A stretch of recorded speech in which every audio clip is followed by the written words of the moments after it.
I wanted to ask you about the significant news that we heard yesterday about Rentrak and ComScore. Sure. What you make of it, what it means, how it might or might not change the game. Yeah, so great question, obviously a timely one.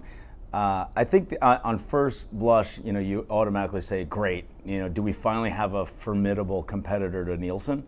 And I think at the end of it, I think it's a nice compliment to Nielsen. I think the world loves, the world benefits by competition, and certainly there are pieces there, that compete with Nielsen. But at the end of it, Nielsen is actually executing really, really well these days, right? With total audience, with everything that they're doing.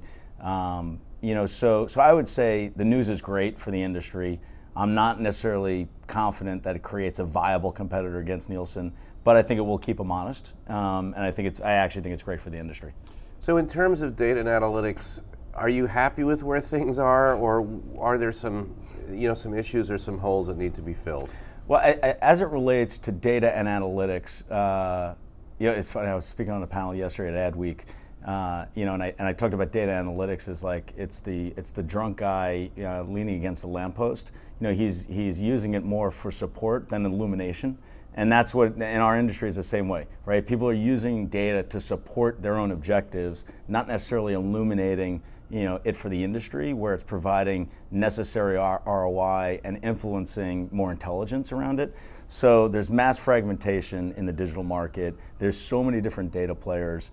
The nice part about the television market, which is the most efficient marketplace media marketplace that exists, is you need an account with Mediacean, you need to log into Nielsen, and you can execute a 7-figure buy pretty easily. Say what you want about the GRP, it provides a level of standard and a level of currency that almost doesn't exist in digital. So it's a double-edged sword.